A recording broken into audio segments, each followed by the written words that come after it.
Well, it's so good to see you all stayed in here with me, and thank you for that. I thank you for wanting to spend some time with us here on a Saturday night on the Six Screens Tele Network, because this is where ex Jehovah's Witnesses come to talk, and they've been talking here for 20 years. My name's Rick Farron. I'm out here in Chicago. I got my wife Susan with me. You notice it's not the studio up in Boston, but we are in a hotel in Chicago area in Naperville. It's about probably 25, 30 miles southwest of Chicago. And well, I'm glad you came in. And like I say, we've never missed a Saturday night. We do it from hotel rooms, wherever you might be. We also do it even from the emergency room of a hospital from time to time. We are here because you are here. It's a very important thing, folks. You know, when you're leaving the Watchtower, a lot of people need hope. A lot of people need encouragement. And that's what we try to do here. It's like a giant therapy session where you can come in and talk about your trek in the Watchtower. Now, if you're listening in and you're an active Jehovah's Witness and you do listen in, please don't head for the mountains. Stay with us here today because I know that you will find things very fascinating. We're not here to hurt you, we're here to help you. And right now, you're probably really thinking about what is going on in the Watchtower organization. Many of you Jehovah's Witnesses are disappointed. You're kind of upset to some degree over what's going on and what the governing body is now teaching. So stay with us. You're going to hear people calling in from pretty much all over the world, and they're going to be voicing their concerns on the Watchtower organization. Well, anyways, let's just talk a little bit what's going on. As I said earlier, my wife Susan and I we had to come out here on a business trip to Chicago area. We live in Massachusetts, so we left a couple of days ago, and we would stop into Pennsylvania. Now, in Pennsylvania, that's where my father is. He's 103 years old. He's doing fine, doing very fine. And so I want to say that tonight as well. We love Susan and I love my father. And I'm so glad. I thank God every day that my father is still with me. I mean, I'm 79 years old, and I think that's a real privilege to be a 79-year-old man and have a father still living. So I thank God for that. And the other thing I wanted to say too is Susan and I have a clan. We call it a clan. I call it the Jehovah's Witness clan in Temple, Pennsylvania. Well, that is right near Reading, Pennsylvania. It's a nice little community. It really, really is. And I have got a sister who lives there. She's a Jehovah's Witness, and her husband is a Jehovah's Witness. And I've got a bunch of nieces and nephews. And my goodness gracious, I'm so excited. It's hard to even get the words out tonight. I'm so excited because it really enlightened me this week. You have a lot on your mind. People are all going places, doing things, but I'll tell you something that really stood out in my mind this week was meeting with the clan. Now, I have to say this: my family, my clan family, has not spoken to me for over 20 years. Now, maybe a little incidental, quick little bleep talk, nothing, no conversation I ever had with them.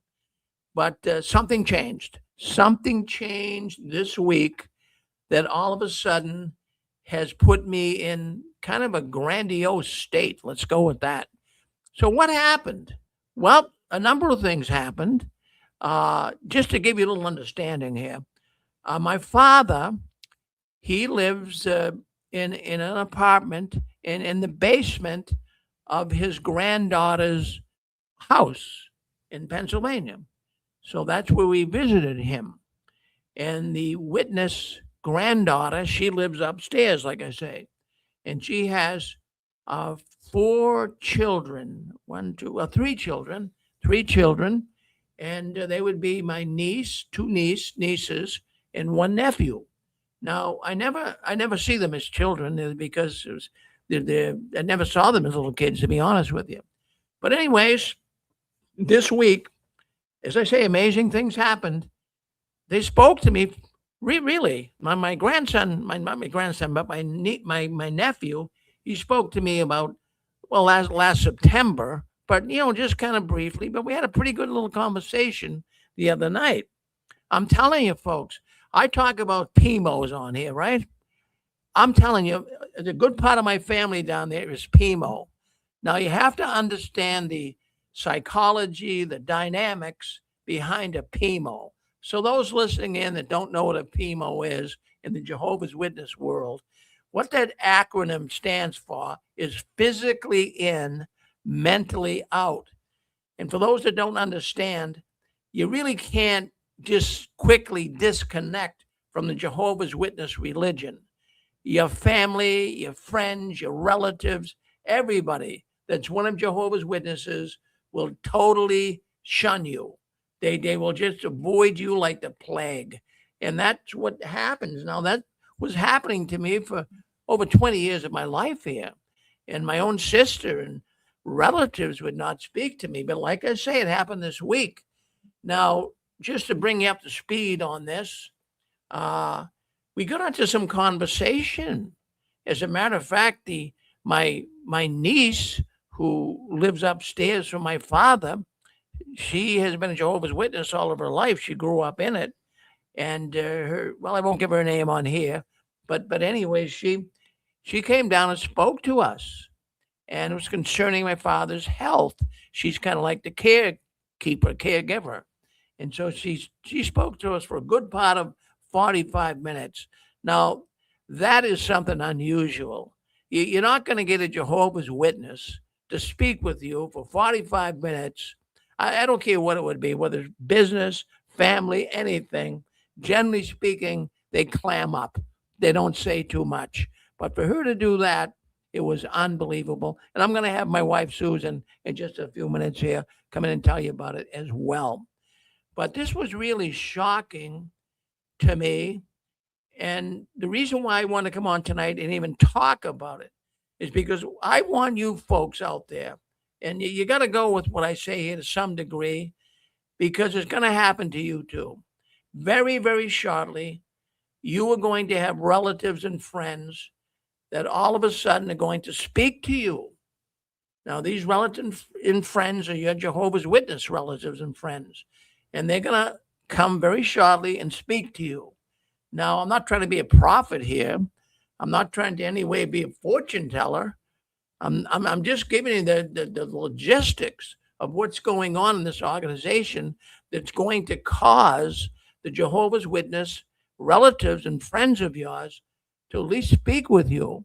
And, we've talked about it here on the six screens numerous times here in the last few years. We tried to take some type of a survey on how many PMOs really are there, those that are physically in, mentally out in the organization. Friends, we have come up with a pretty sound minded calculation here of how many PMOs there are. We've got to say up to 4 million. Well, wait a minute, Rick. Wait a minute. There's only 9 million witnesses.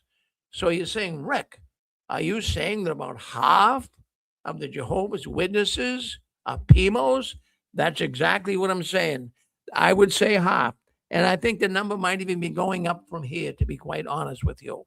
So all of a sudden, don't be surprised. Don't be surprised at all. I would say very shortly, maybe within the next year, you'll be getting a call from one of your PMO, Jehovah's Witness, friends, relatives, family members, perhaps. It could happen. Now, look at this, isn't the only thing. I've been telling you guys right along here. In the last few years, I've had four of my other close family members get out and call me, actually say, Rick, I want to talk to you. Now, that is, hey, look at this. This is all happening in the last few years. I've been, Satan kicked me out of his organization, like I always tell you, back in 2005. And, for many years, it was like mute. Nobody was saying anything. But now all of a sudden, they're speaking up. So let me just bring Susan. Susan, I'm going to give you the phone here. You can just talk into the phone. They'll hear you. Here's the phone. You can speak right there. All right. So yeah, hold on. Susan is my wife here, and she was there with me. Susan, am I a happy man or what? Oh, just tremendously happy. This was not expected at all. We had to come to Chicago. I had some business to attend to, and it was an opportunity for us to stop in Temple, Pennsylvania to see Rick's dad because he's 103, and we didn't know how much longer he was going to be with us. So while we were there, he was to go to a doctor's appointment. So he asked us to do some errands for him, grocery shopping and going to Walmart and getting a water filter and things like that. And could we do that for him? Of course, we said yes. So while he was being taken to the doctor, we were doing these errands. When we came back, there was no one home. So Rick had some more errands to do. So I decided to just stay in the apartment that Rick's dad lives in. And I fell asleep. All of a sudden, out of a deep sleep, I hear this voice. Are you Sue? And I'm like, who are you? I didn't know who it was. It was Rick's niece, right? Niece? Yes. Your niece. And she told me that Rick's dad was in the hospice, being taken to the hospital, that he had gotten kind of woozy and fainted at the doctor's appointment. And we were concerned because when someone that old is not doing well physically, you need to get to the hospital. So, but what we couldn't believe is at that same time that she came to ask who I was, Rick came home. So she started talking to us about his dad. His dad had not been telling us the truth about how he was doing physically. And so we were kind of in shock about that information. But the point was, we're disfellowshipped. She knows this, but she was willing. She was not leaving. Usually their feet are pointing out the door as they're talking to you. No, she really wanted to talk with us about what was going on. And of course, we wanted to hear what she was talking about because it's important. But even so, she took the time to tell us what was really going on. And we appreciated it. And she mentioned, keeping in touch. So that was a surprise.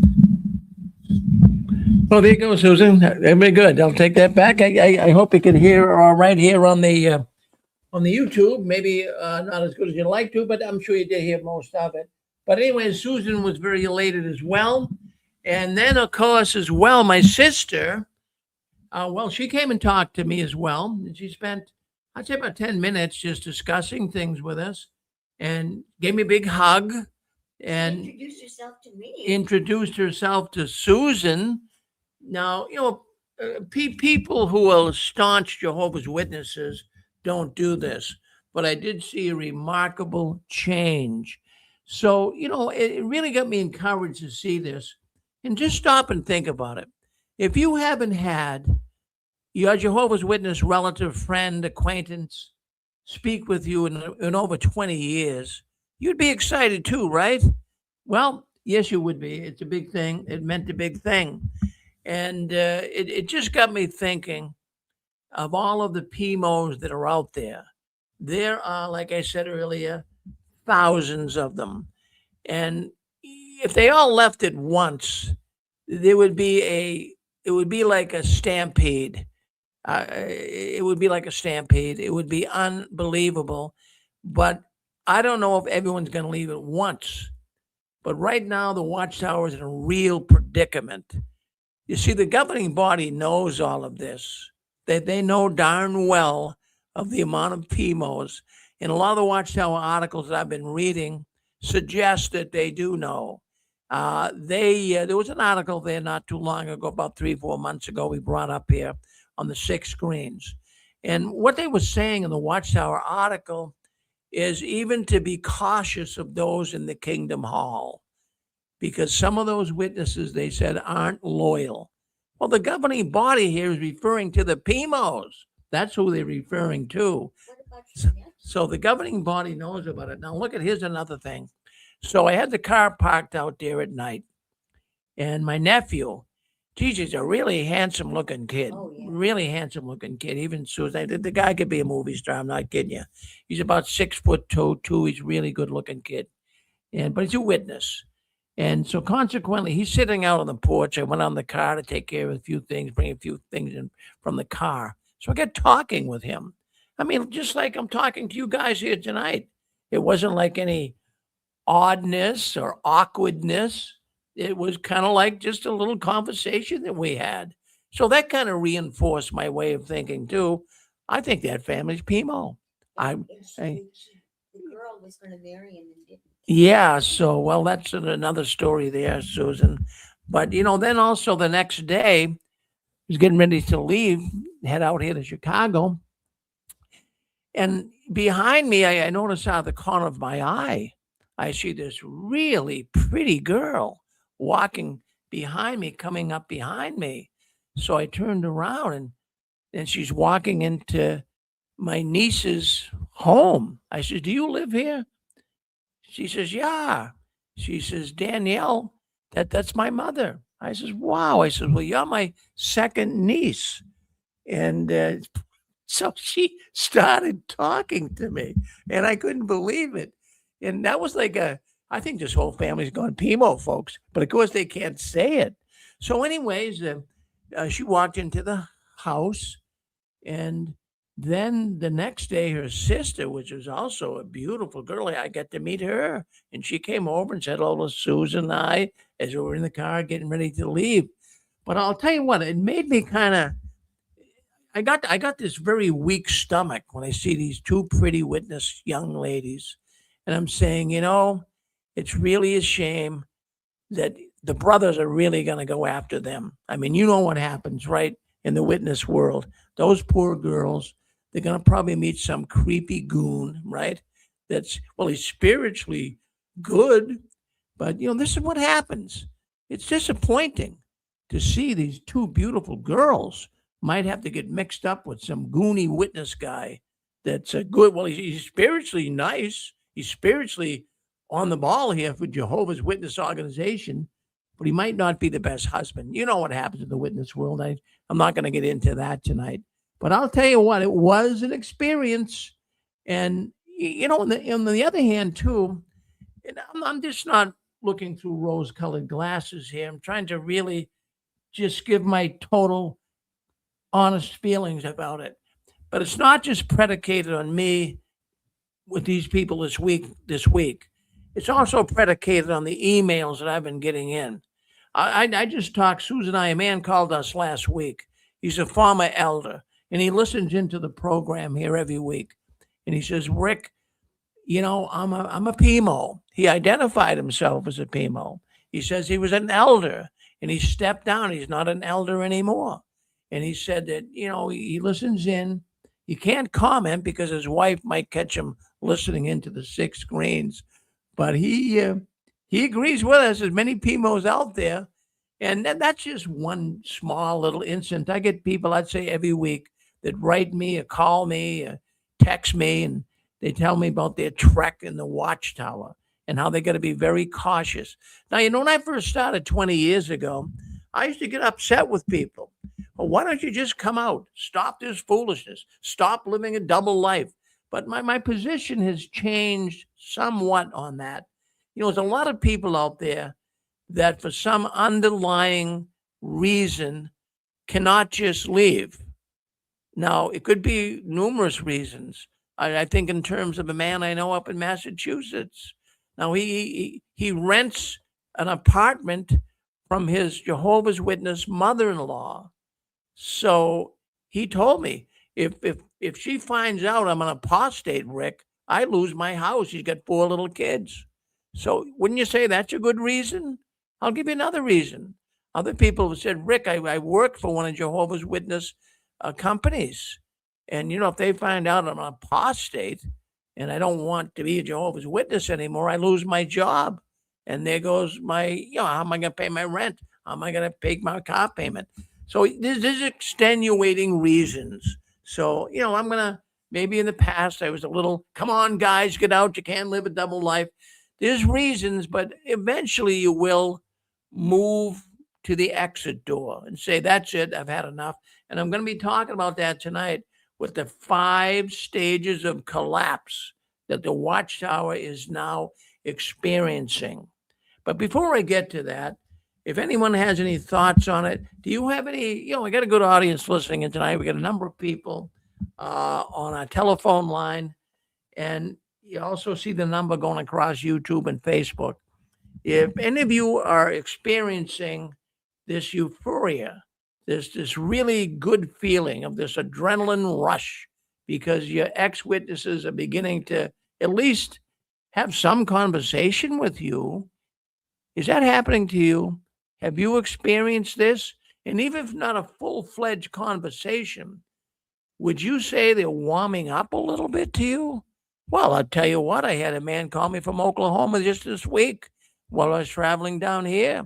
And he told me his wife, she's an active witness. He's not. He's like a PMO. And he says his wife is starting to really put 2 and 2 together. So how about you? Do you have relatives and friends that are Jehovah's Witnesses that are starting to put 2 and 2 together? Go ahead, hit *6. Don't be bashful. I think it's amazing. I think it's really amazing that we are seeing this happening. And if you don't have a story to tell about it, you will be. Within the next year, you'll be coming in here and you'll say, Rick, I've had a similar experience to yours. So don't be bashful. Let me just take a look here. We do have a number of people on. I believe you're hearing me all right. I believe. Let me just double check here.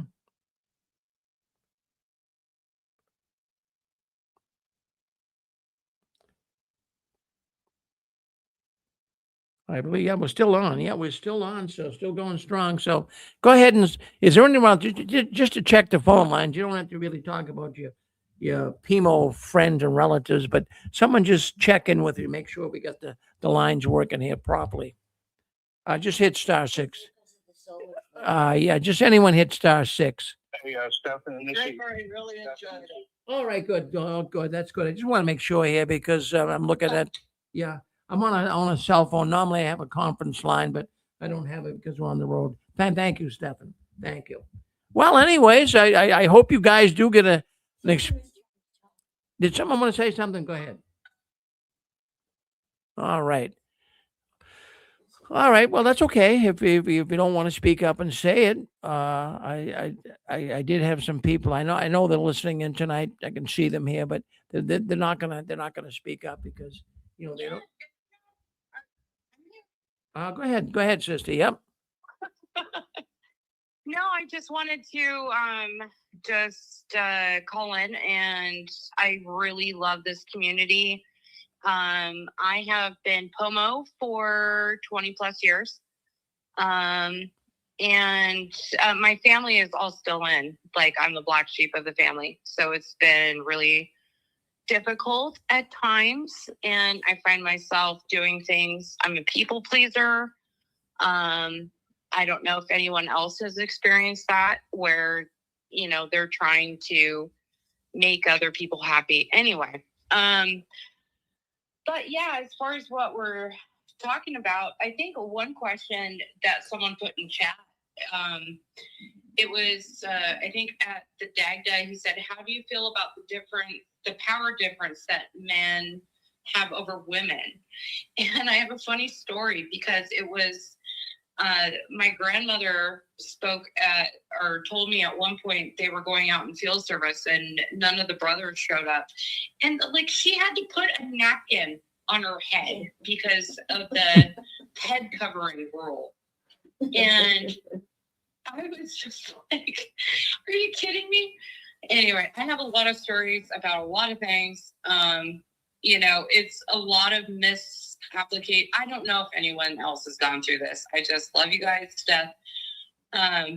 But the whole putting a napkin over your head because there's not a brother there, how silly do you look?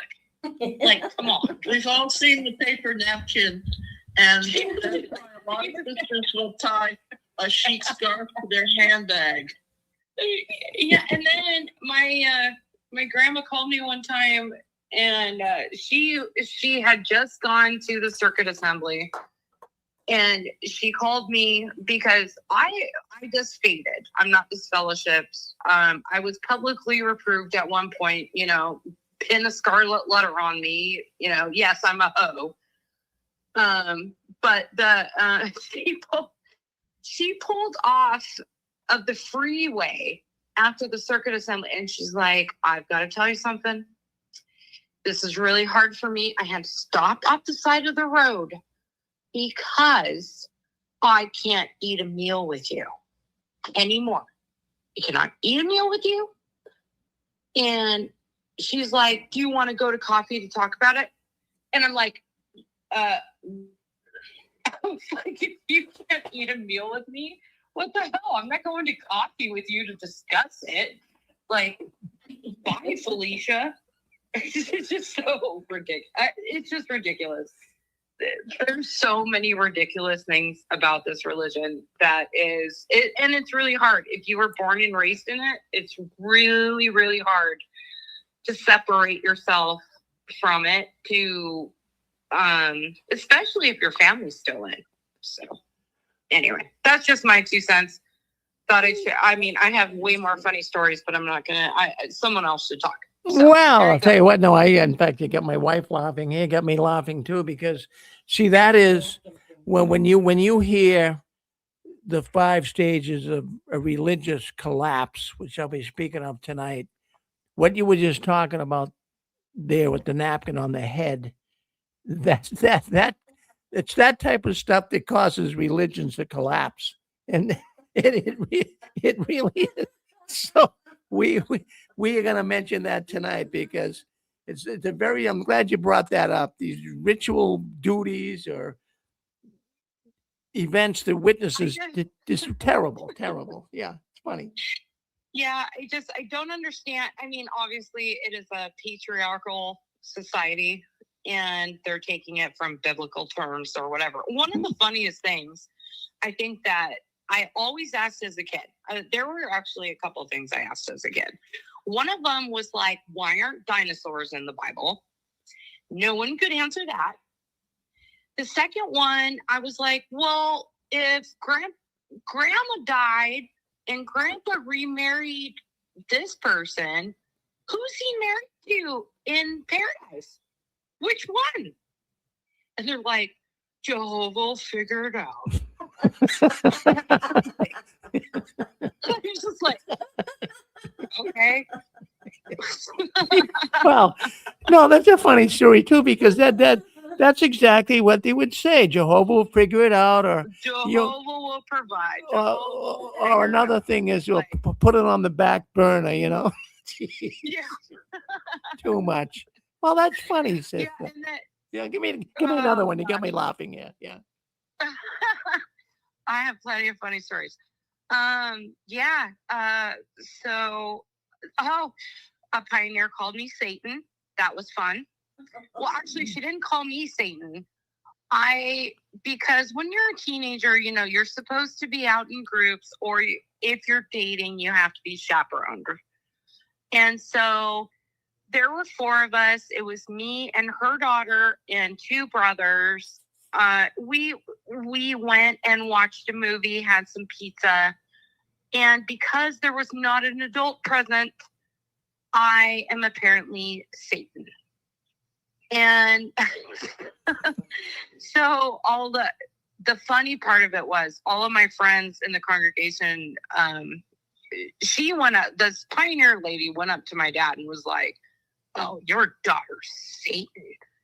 And he came back and told me, and I was like, Dad, like, there was a lot of us there.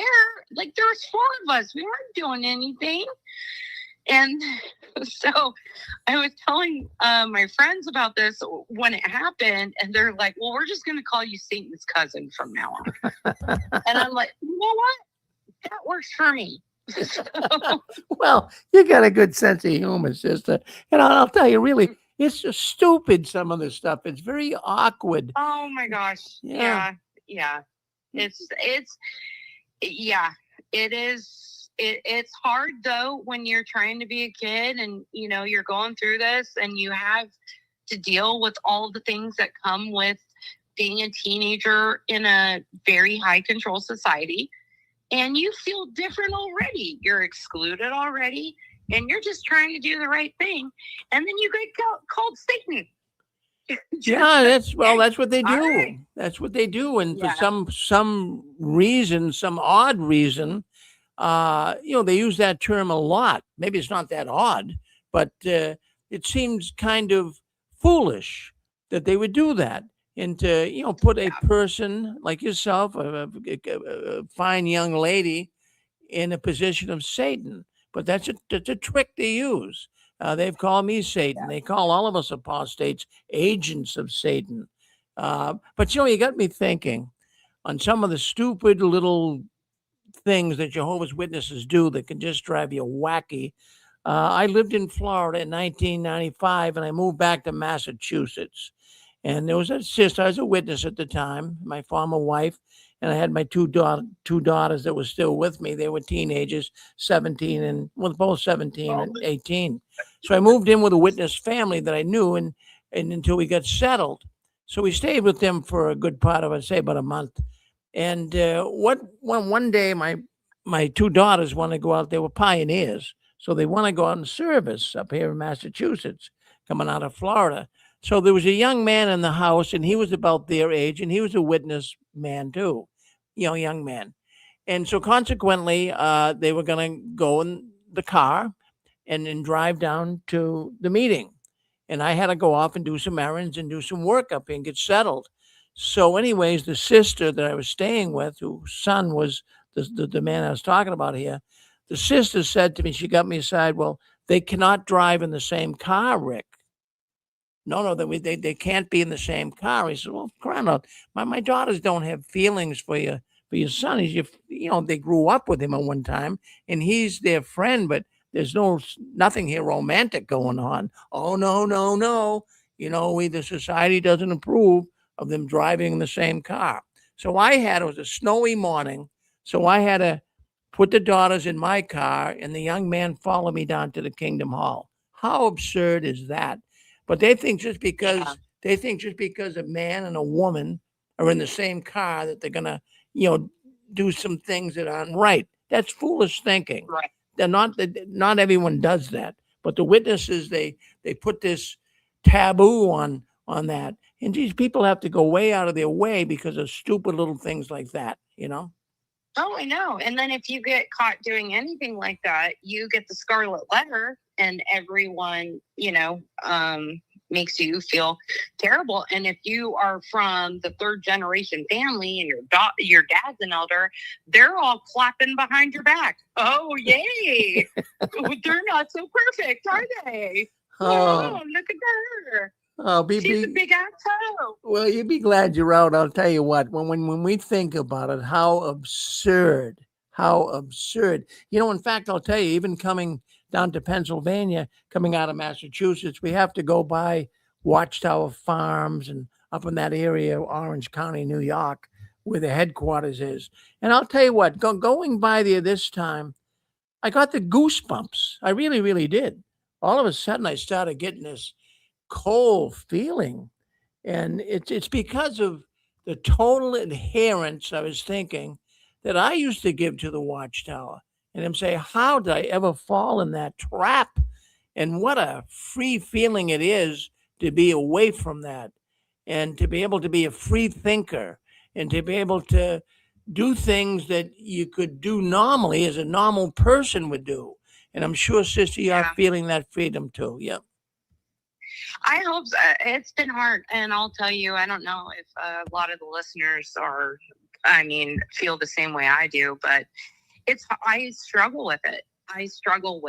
I really struggle with guilt and obligation and feeling like, oh my gosh, I don't want my parents to know that, God forbid they know that I'm looking at XJW material or like trying to find comfort for myself, because then I'll be labeled an apostate, and I'm not disfellowshipped. So it's just it's really it messes with your whole life, because being a Jehovah's Witness is not what it is not who you it is who you are. It's an identity. Your whole life is focused on that, especially if you're raised in it, born into it, and have a family that's prevalent in the congregation with activities or duties, so to speak. So it's just, I feel so sorry. I wish I could wake up my family. I feel like it's almost like as a kid, I felt really dumb, because I'd be like, why aren't dinosaurs in the Bible? And what happens if you marry somebody else? Like, who are you going to be married to? And blah, blah, blah. And, there was no question. They're just like, shut up, Lisa. Like, stop asking questions. Well, it's funny, Lisa, too, because you're laughing, and this is one of the stages that I found myself going through when I left the witnesses. Of course, you're frustrated at first, and you're angry because these guys duped us. But the final stage, I think, of getting out of the Watchtower and getting it behind us is we're finding humor. We are finding humor. It's a joke. We're saying, my goodness, like you just said about the napkin on your head. It's a joke that people actually do this stuff, Yeah, it's true. Unreal. Yeah. And I think one of the other biggest things, and I'm so glad, and I hope my daughters, one of the biggest things that I take away from this is that I broke the cycle. So I'm a third generation witness on both sides of my mom and dad. And I have two wonderful, amazing daughters. And when they were born, I was like, nope, I'm not going to make them weird. Like I at that time was in my phase of fading out. And I was like, well, if I can't tell them what my beliefs are, I'm not going to make them not eat a cupcake at a birthday party in school. Like, it's just wrong. Like, so yeah, I broke the cycle. I did not raise my daughters that way. So I kind of feel like, yay, go me. Like, you're free. Well, you really, you got a good sense of humor, Sister Lisa. And I have to tell you, really, that there's a lot of people listening in right now, and they'd love to speak up just like you did here tonight. Oh, yeah. Time for another person's story. Hey, I love you all. Thank you very much. You guys make me feel awesome and at home, and it's so nice to communicate with everybody. Well, thank you very much, Lisa. Yeah, you made my night tonight. You really, really did. Come on back and see us soon. All right. You did too. Well, thank you. So, we got 508. Does 508 want to come in? No? Okay. I just see them on the list here. 508. I'm familiar with that number. Yeah. All right. So anyways, you're on JW World News. You were on the Six Screens Telenetwork. This is where ex-Jehovah's Witnesses come to talk, and they do it every Saturday night for the last 20 years. Well, did someone else want to speak up? I think it's, is that you, Pixie? You want to say something? No? Rick, Yes. can you hear me? Yes, I can. Yeah. Hi. No, this is a Pixie. My name is Cheryl. Oh, hi, Cheryl. And I have been a long time watcher of your channel, and I know you're going to be talking tonight about the collapse of the Watchtower, and I'm anxious to hear your thoughts. But I wanted to share a couple of thoughts of my own about people and organizations and what causes things to collapse. Sure. And it has to do with, in particular, with the Watchtower, the lack of transparency and the lack of taking accountability for the things that go wrong. And I wanted to share a story. Some of you may or may not remember this, but back in the day when David Letterman had his talk show, still active, he was accused of sexual misconduct by one of his staff members. And he came right out on his program and admitted it. He took responsibility. He apologized to his viewers and his family, and it just cut it like a knife. I mean, it was over. And I had so much respect for him because a lot of people don't do that. They deny it, or they try to hide it, or whatever. And I'm always kind of baffled that companies or government or whoever, powerful organizations, don't just realize how powerful that is. Like if the Watchtower would just, number one, take accountability and apologize for all the things that have gone wrong and the things that they predicted would happen that didn't, and everything that they try to shove under the rug, like with the United Nations and the child sex abuse. That's what causes people to get so angry and want to leave, because we don't want to be part of an organization that is such a hypocrite, So I just am always baffled when people try to hide things. I think, why don't you just step up to the plate and say, yes, I did it. I'm wrong. I'm sorry. And we're going to fix it. So anyway, that's the comment I wanted to make tonight. Well, that is a gold star comment. In fact, that's why that's why a lot of people write me and say, Rick, you have a lot of smart people that comment on the 6 screens. That is a golden comment. And I'll tell you why. In crisis management, and the Watchtower does a bad job at handling crisis. But in crisis management, that's the first thing you do. And I am familiar with Letterman doing that. That's what you do. You come right out, you admit it, you say you're sorry, and you nip it in the bud. But this whole thing, when Barbara Anderson back in 2002, when she first went on the Dateline show with Bill Bowen, and they exposed the Jehovah's Witnesses nationwide on NBC News, and if they would have come out then and said, look, we do understand we have a problem, they could have saved millions of dollars, and they could have kind of nipped it in the bud. But no, they kept wanting to sweep it under the rug. And by doing that, this is where they are today. Millions and millions of dollars in lawsuits, and their name is tarnished. And broken hearts. Yeah, exactly. And it's been over 10 years since the Australian Royal Commission. All those years have passed, and nothing has changed. And it perplexes me. I think you guys are not intelligent, because if you would just realize that you should just admit it instead of I remember that Watchtower where they said they were, what was the word?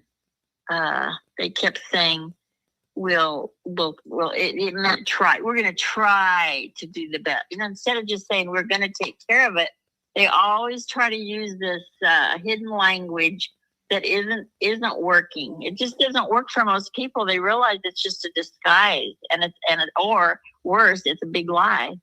And so anyway, I'm anxious to hear the rest of your show tonight. So thank you, sister. And in fact, I'll tell you, my wife Susan's bringing up a good point here too.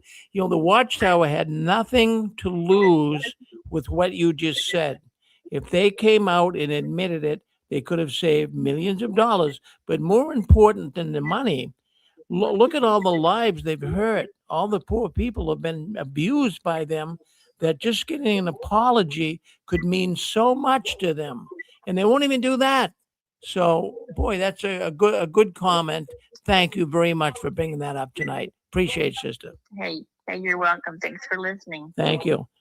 Well, I think I'm going to pop in since you called my name. Yeah, go ahead, Betsy. For the third generation sister that called, if she watches Confessions of a Teenage Jesus Jerk, she'll be laughing about her witness born in childhood. And I think it's Maverick's favorite movie too. And regarding the sister that just called, she's correct. The Roman Catholic Church said sorry publicly, and now their own young people are kind of on the watch to make sure they're treated properly in the schools and so forth that they run. But if the Watchtower were to do that, they'd have to do something called be accountable. And they're too haughty for that to happen. Oh, that's good too, Pixie. And I'm glad you brought the Catholic Church up. And I've always admired that. The See of Cardinals, as well as the Pope, they came out and they made a decision to apologize and to even help those that have been hurt financially. But the Watchtower backed away from it. Thank you for that understanding. Thank you, Pixie. Is that you, Joe? Joe Derry? Is that Joe? Yes, Rick, I just wanted to tell you. Yes, I just wanted to tell you thank you. You look so happy. I know you're tired getting to Chicago, but I'm so happy for you and Susan. And I know that this is good news, and I'm going to be praying for you. Well, thank you, Joe. Well, that makes it. I'll tell you, Joe, you're a really good man, and I'm sure you were good when you were Jehovah's Witness too. But since you've been out, you probably even became more good, right? You're a good guy, Joe. Don't you ever change. Thank you for that. Hey, Rick. Yes. Hey, Rick. Yes. Hey, this is Stephen. Just real quick, when you were talking about how these other organizations came out and apologized and Watchtower doesn't, case in point is the opening of the Australian Royal Commission. I watched that, and the representatives of all the different religions that were there to testify.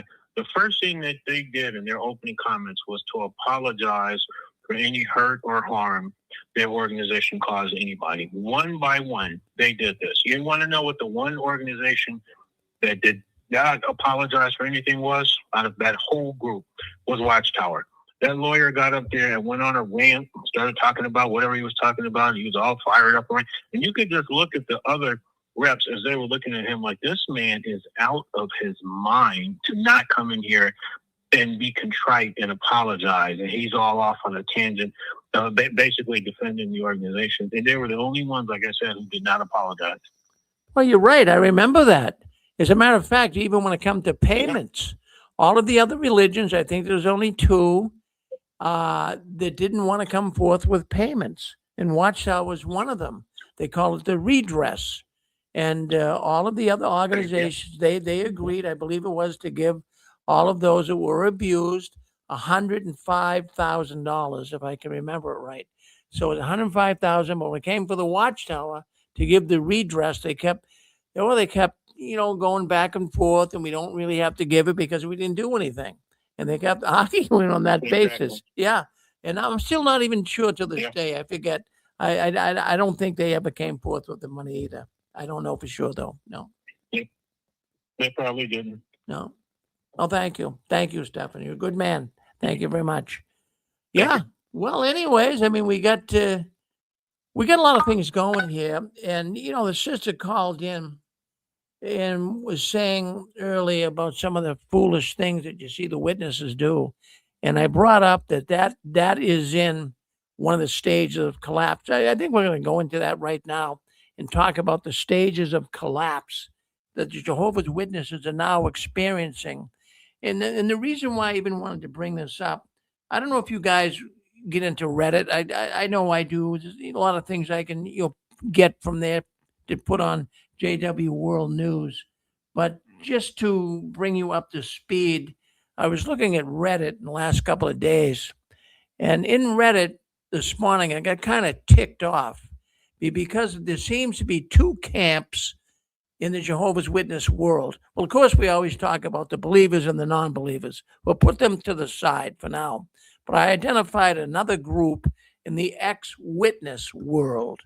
And the two groups I'm now seeing, there's a group that does not believe the Jehovah's Witness organization is collapsing.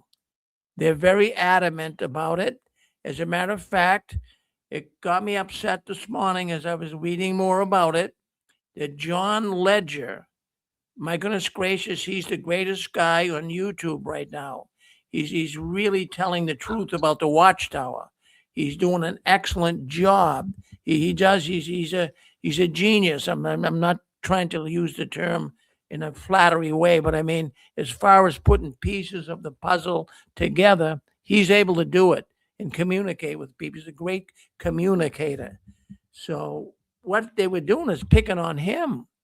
And I got upset with that because he doesn't deserve to be picked on.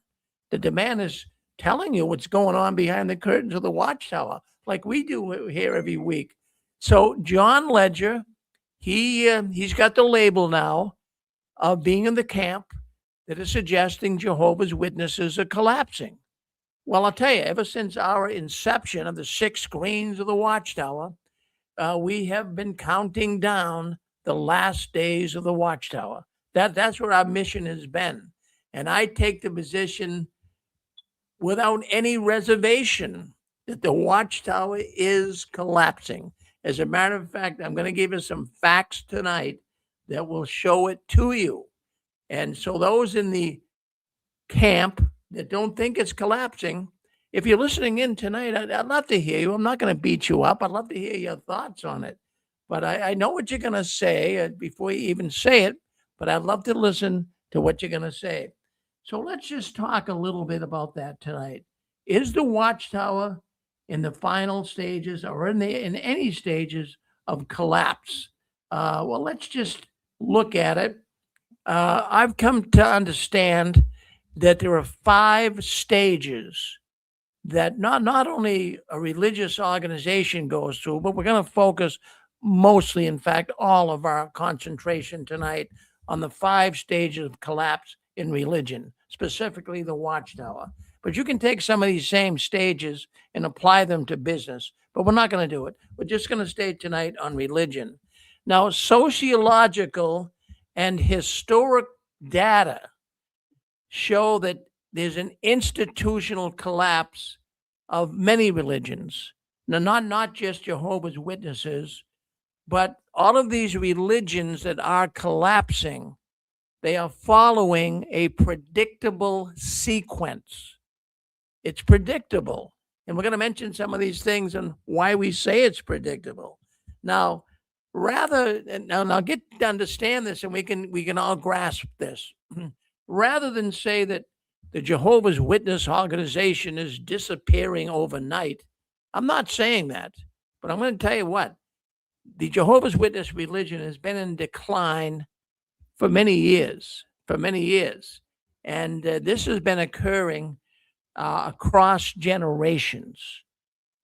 Look, I'm 79 years old. Well, I will be at least in July.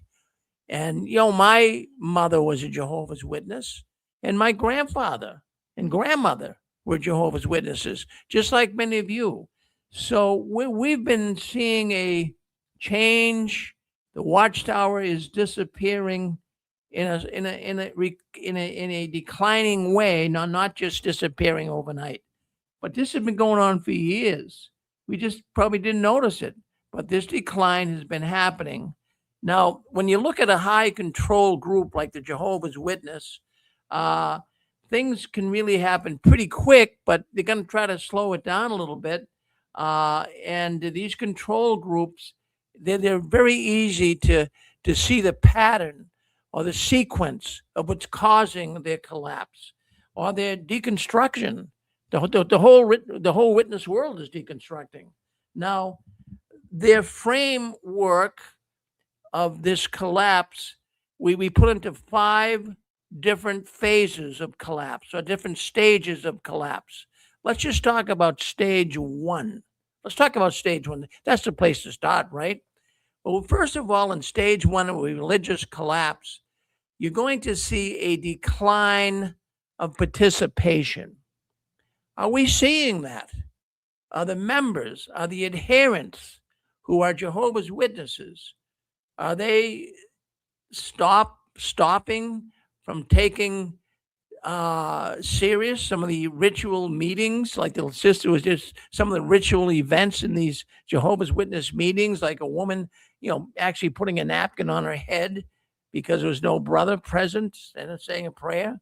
And they're actually stopping from participating in many of these programs that Jehovah's Witnesses had. Well, let's go with weekly attendance. We all know this.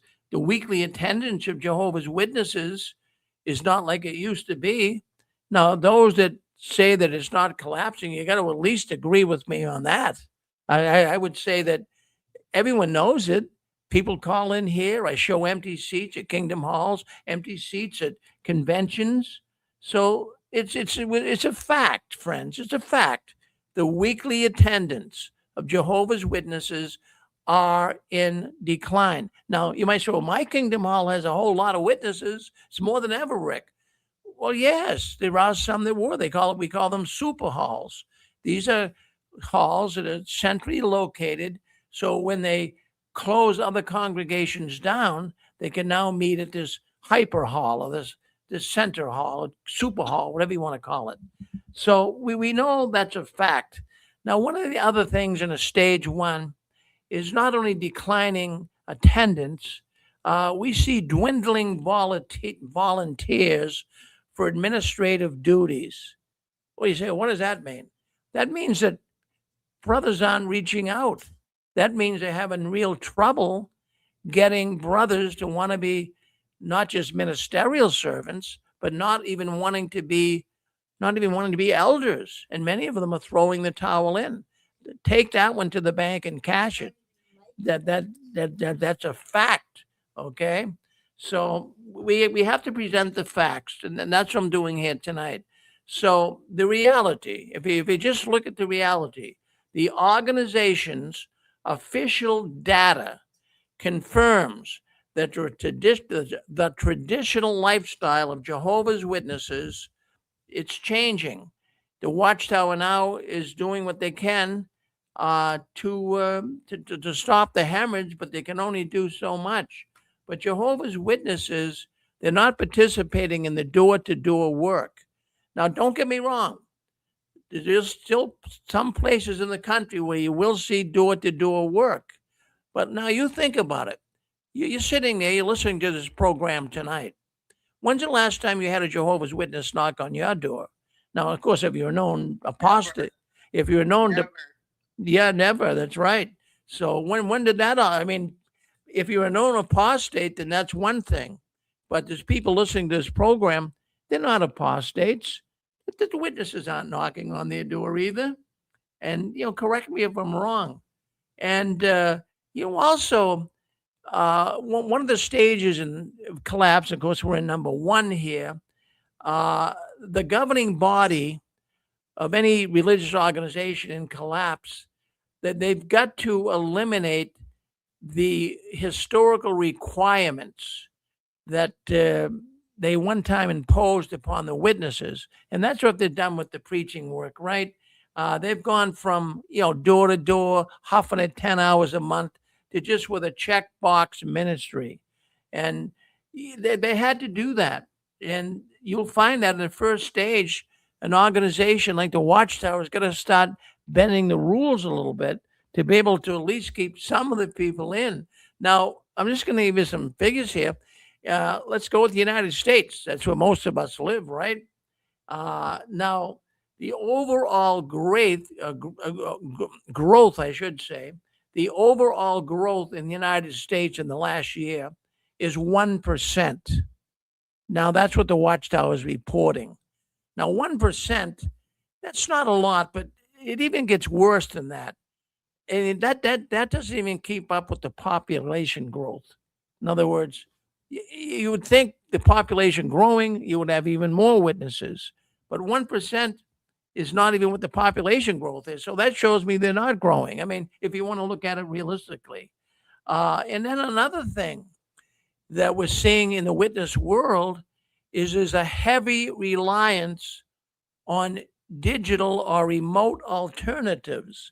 The witnesses are not going and meeting together personally, so to speak, at the Kingdom Hall. Many are meeting on Zoom. So you see, this is what we're starting to see in the first stage of collapse. Now, also, there's a cost factor. There's a cost factor in being one of Jehovah's Witnesses. Now, it's not just in terms of money. Of course, it costs you a lot of money to be a Jehovah's Witness, right? Look at the wear and tear on your car. Look at back and forth to the meetings, especially with gas now over $4 a gallon. And Now also there's a cost of all of your energy. Look at you guys. Look at me. Given many years to the Watchtower. What was it all worth? All of your energy up in smoke. And then you have peer accountability. Oh, Brother Farron, you're not doing enough. You got to do more. I mean, this is a real cost factor. This can really create some problems in a person's life being one of Jehovah's Witnesses. So the first layer of religious life is starting to take place here. Many of those people who are being stressed out, and many of those people are now doubting the Watchtower. These members are dropping out, but they got to be careful. They got to be careful. They can't just say, "That's it, I quit." Many of them, as we said earlier, are now in the PMO class, physically and mentally out. Okay, that's stage one. I believe that most people who heard that little narrative, I think you'll agree with it. Maybe you don't. If there's anyone that disagrees with it, by all means, speak up. I'll give you the time to do it. If you'd like to talk about that, do you disagree with stage one? Attendance not being like it used to be, people being stressed out, all of these factors we brought up. Well, let's move into stage two, if no one wants to question one. Okay, so in stage two, in the Jehovah's Witness organization Watchtower, they're aware of this. The religion ceases to be the central guiding force in an individual's private life or ethical decision making. Now, when we were all staunch, loyal witnesses, the organization was the central force in our private life, right? Everything we did. Well, even Dick Borgie on his program, he was talking about the bedroom laws. They even wanted to intrude into your bedroom. And then also we had to think about other ethical decisions that we had to make when we were really connected to the Watchtower. Boy, do I die. I'm not going to take a blood transfusion, but God will bring me back. And so many things. Do I go to a movie that's R-rated? Boy, can I go to a 4th of July parade? I mean, simple little things like that. We were always allowing the governing body of the central guiding force of the Jehovah's Witnesses to invade or to be able to be in our private life, in all of our decision-making process. Now, this is what happens, and it's happening right now, and I can see it. I see it here even more than many listening into the programs, because what we do is we have two programs here. We have a Sunday program where we get into the spiritual aspect of people who have left the Watchtower. And we don't do it here on Saturday night, just to bring you up to speed. What happens in stage two, the members, at least in the Jehovah's Witnesses and in other religions that are going through a collapse, they stop praying privately. They no longer consult scriptural doctrines for life choices. Now, didn't we do that really, really strictly when we were witnesses? I mean, we would pray all the time, right? And I still do. I'm a Christian man today. But many witnesses leaving, they don't pray at all now. That's what they prayed when they were Jehovah's Witnesses, and they don't consult any scriptural doctrines. See, they just said they were so spiritually abused in the Watchtower, and they can no longer make or decide on any scriptural doctrines to work for their life. Who has a thought on this? Go ahead. Hey, Rick. Yeah. So, hey, this is, and so, I'm on both sides of the fence on this, and it's because of the conversation I've been having with ChatGPT. And first of all, when I was talking to ChatGPT, naturally he says at the end that everything I said was spot on. That's how it worked. But anyways, the point, remember you and I talk about seers, and I was talking to him about seers and Ammon. And so what happens is I was telling him the problem with the Jehovah's Witnesses is that seers had Eddie Lambert as a CEO.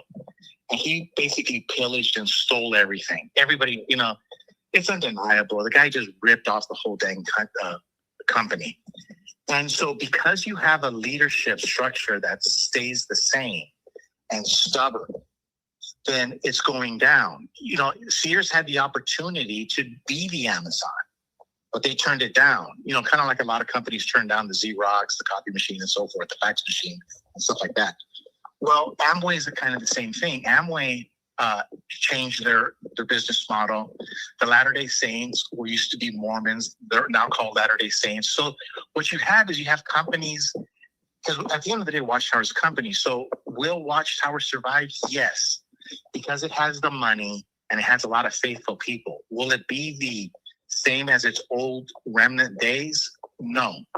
But when I was talking to ChatGPT at the end, we said, no, if they are like Sears, and if the governing body stays the same in their structure, they will be like Sears, and they will just be a thing of the past. They will be like Woolworths and the DeSoto and all of those, American Motors. But if Watchtower actually changes the governing body, where you actually have one man who's a leader, he can actually take the Jehovah's Witnesses out of the slump that they're in. But you can't drive a ship the size of a Titanic, like the Watchtower, when you have 7, 8, 9, 10 captains. And that's what you have with the Watchtower. You have a whole bunch of people who everybody wants to believe that they're in charge. Kind of like what's happening right now in the United States. Everyone thinks that they're the president. We only have one president, but nobody listens to Donald Trump. Everyone is president. No one's obeying the orders. And the country's you feel it. We're in a mess. Watchtower is the same way. They don't have clear direction. So that's why I say I'm on both sides. If Watchtower stays like Sears, they're dead. If Watchtower stays like Amway, they'll have a new CEO, new structures. They're going to suffer, but they're going to keep their money. They're going to keep their loyal base, and they will reimagine themselves. Does that make any sense? Oh, yeah, I do believe about the stages. Oh, yeah. In fact, we'll discuss more of those. But no, well, what you're saying, Gilbert, is certainly something that I have to at least give you the credit for being on both sides of the fence, and you're willing to go one way or the other. And I like what you said. You got too many cooks in the kitchen. I mean, you can't have you can't have all 11 people here right now. They have to have some disagreement, and that also can cause major problems. But one person could come in. You're right, but it'll be a whole new organization if that happened again. Yes. But no, thank you. Yeah.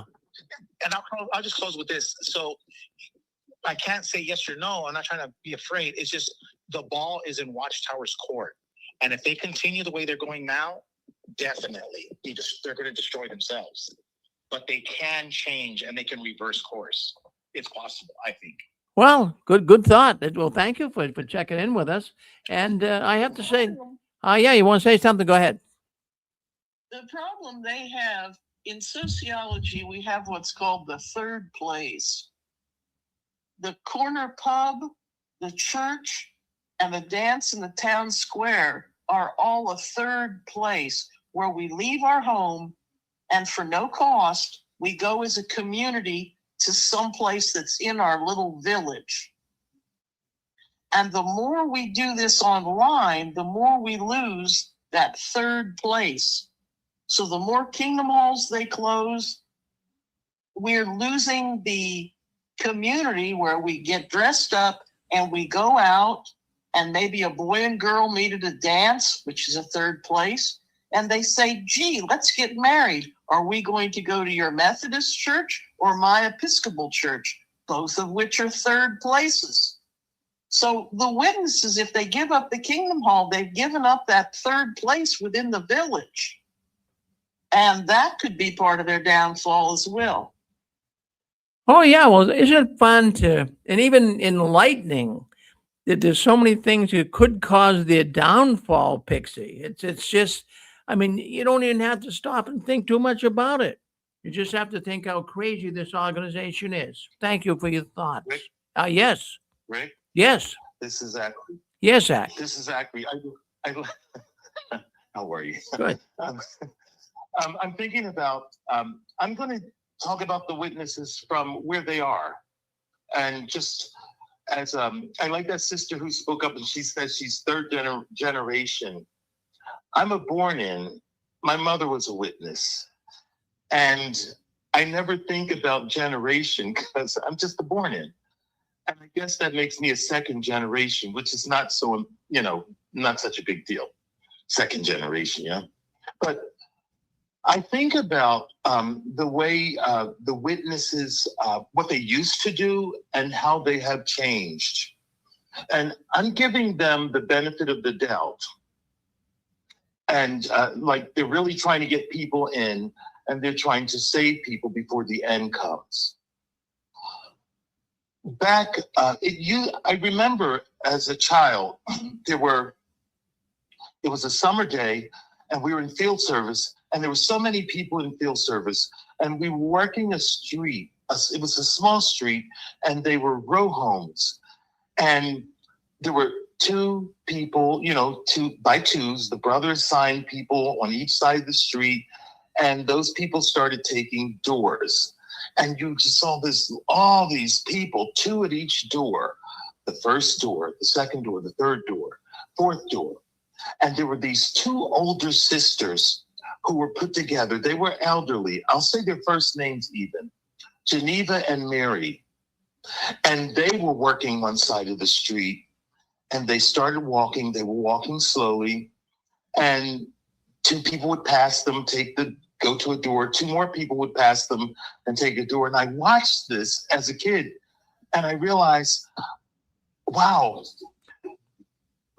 as people take doors, somebody finishes one door and they start walking to the next available door. These two sisters are walking up the street and they're not getting to take any doors because there's so many people out there in the door-to-door work on this summer morning. And finally, they got to a door and they went up. They're smiling, everything's fine. That's the way it used to be in field service with the witnesses. And I guess you had a number of return visits and Bible studies, and these people came into the organization. Some of them got baptized and became witnesses themselves. But I think the last time I saw, I hadn't for years seen witnesses going from door to door. Maybe it was around the year 2017 that I saw out the window a group of witnesses. And I realized when I saw one of the brothers with another brother, and I thought, they're having a circuit overseer's visit. That's why there were so many of them out. Yeah, I never see that anymore. And it's been years. All I see is people at carts. I see them changing over from one shift to the next. I think I've gotten 2 letters in the mail to the occupant from witnesses, but I don't see witnesses out there anymore. Now, I might live in an area where they might not work so much. They might feel it's difficult to get in, but I don't see them anymore. And I think for that reason, you don't have the Bible studies happening. And just based on the witnesses' own model of being a religion, trying to help people, they're not having increase. They won't have increase because they don't do that field service the way they used to do it. So just looking at that, I do see them as diminishing. And you know what I say, they will have, they're looking at watching their money to make sure that they can handle people who are over a certain age, who are at Bethel or in missionary homes, and they will diminish very slowly. It won't be a big drop off all of a sudden, but it will be a slow diminishing, and they're just going to make sure that they can handle the bills. That's all I have to say. Well, that's a way you said a mouthful there, Zach. I'm in line with what you're thinking. You and I are pretty much on the same train. It'll be slow, but they're already in the process. And just to bring people up to speed, we are talking about the 5 stages of collapse that the witnesses will experience and where they are now. Now, we have discussed stage 1, and of course, just to re-emphasize that, that would be the decline of participation. We are seeing that the participants in this organization, well, they're missing meetings. The Kingdom Halls aren't as full as they used to be. Weekly attendance is bad. Jehovah's Witness organization is starting to see that they had to bend the rules a little bit, of course, with their checkbox ministry to retain these people who've had enough and try to get them back to the meetings. So let's go with that. And now also we talked about stage 2. And of course, the religion, the Jehovah's Witness religion, is not the central guiding force in an individual's private life or ethical decision making anymore. People have had enough of it. Members stop praying, as we say. They're disconnecting. They're deconstructing from the religion, as the official term would be. So we see that stage 1, stage 2 is already happening. It's already happening right before our face. We see it. Now we're going to go into stage 3. Well, what goes on in stage 3 of a religion collapsing? Well, I know you'll all agree with me on this. Generational replacement. Well, what in goodness name's sake does that mean? Generational complacence catches up with the data. Okay. As I mentioned, I'm an older man. I have children. Even my children have children. We're talking about generations here. So each generation is now catching up on the data that Jehovah's Witnesses have been preaching through the decades. And they're saying something's not passing the smell test with this. They are really beginning to say, I don't want to belong to this religion. I want to shed my religious identity with this organization. So we're seeing rapid numbers of religion, of Jehovah's Witnesses that are becoming disaffiliated. And they're becoming apostates like me and many listening into this program. So you also have a low retention rate among youth raised in this faith. They're leaving. And not only that, I'm going to tell you another thing that's happening here in stage 3. People are becoming more bold. They're actually telling me that they don't even care anymore. They're telling me they want to leave. And even if it causes family division, they don't care. They said they've had enough. Now, I'm not saying everybody does that, but I have heard it here in the 6 screens. They don't care. I don't care. You can leave me. You can shun me. You can avoid me. I don't care. I don't want any part of this anymore. I've had enough. Now, this is stage 3 again, when people finally refuse to even label themselves as a Jehovah's Witness. Oh my goodness.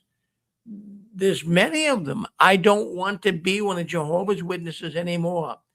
This is now indicating, this is a stark indication, the social and the emotional ties to their faith, to the Jehovah's Witness faith, have completely died. Yes, completely died. This is where many people are right now. Many people listening to this program, you'll agree with me, I believe. You don't have to, but your social and emotional ties to this organization, to their belief system, have completely died. You've heard me say it before. The monkey died. The circus is over. They've had enough.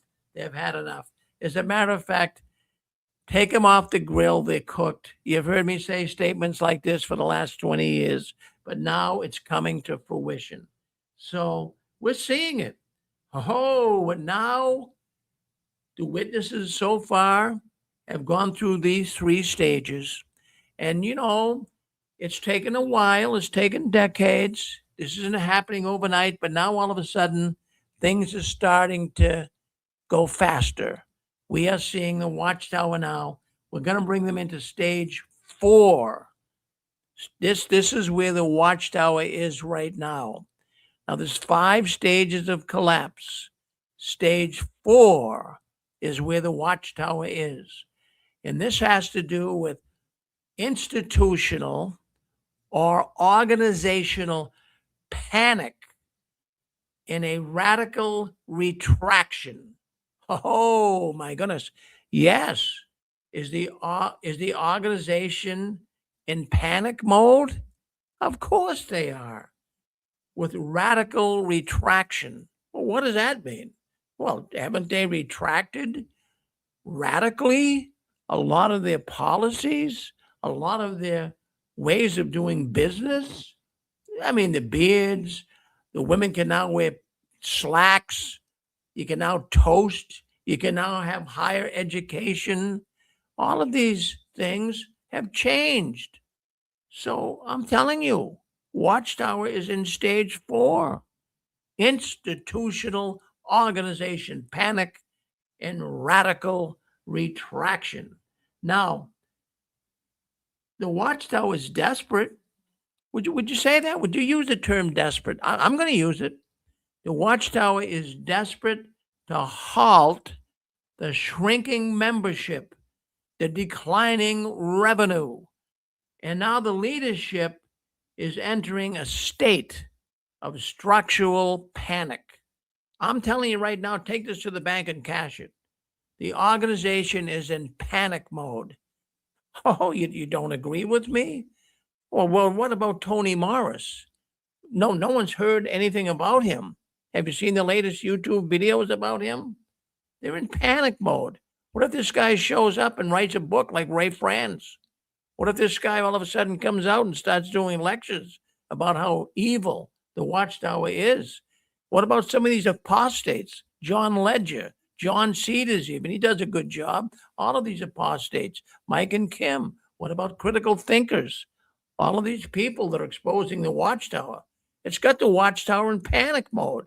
We're all like a bunch of cockroaches. They know soon to try to get rid of one of us, and one of us comes out of the woodwork, right?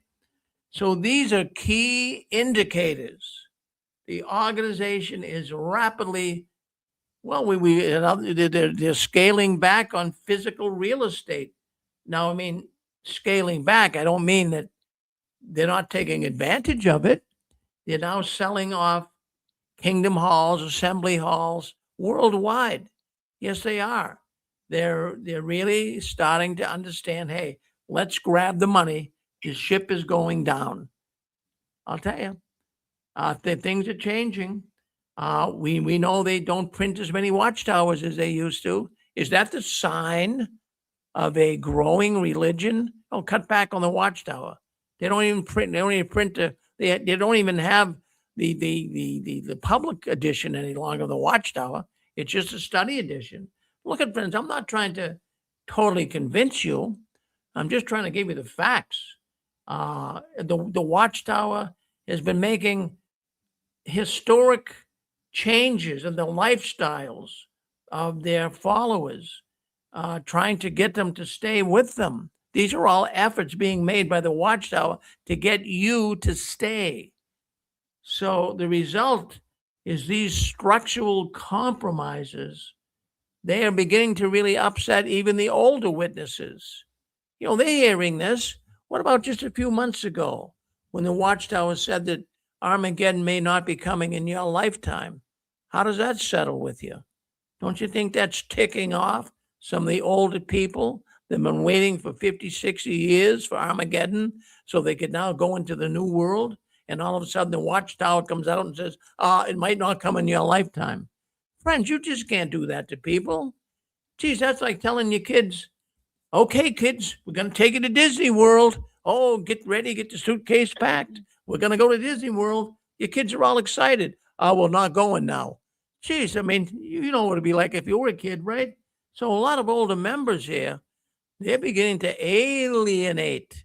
They're beginning to leave the Watchtower, and they are doing it in a way very slowly, but they're doing it.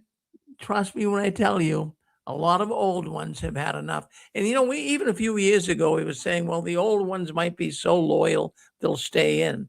But then also in the last few years, look at Joe and Fran, for example.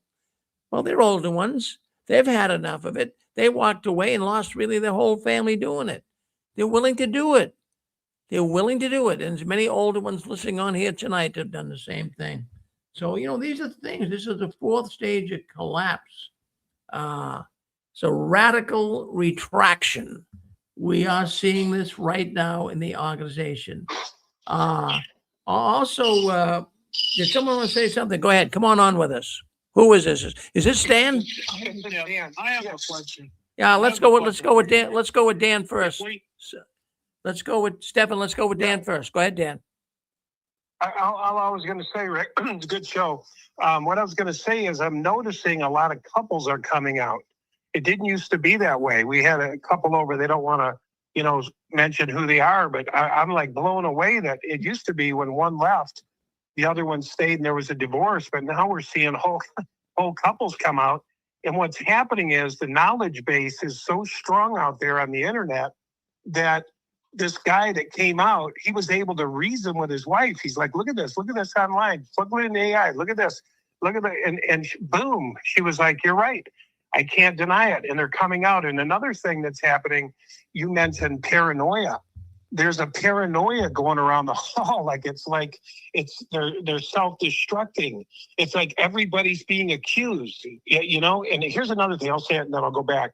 But another thing that happened is a lot of people never returned back to normal meetings after COVID. A lot of people took that as an opportunity to say, wait a minute, to take a breath, they just go online and that sort of thing. So you got all that working. You got people that are like, hey, man, let's just don't rush back. And they're thinking and they're reasoning. So that was a big blow. And then the other thing is, like I said, this suspicion from the elders. This guy told him his best friend ripped his throat out, just tore him to pieces, and he couldn't believe it.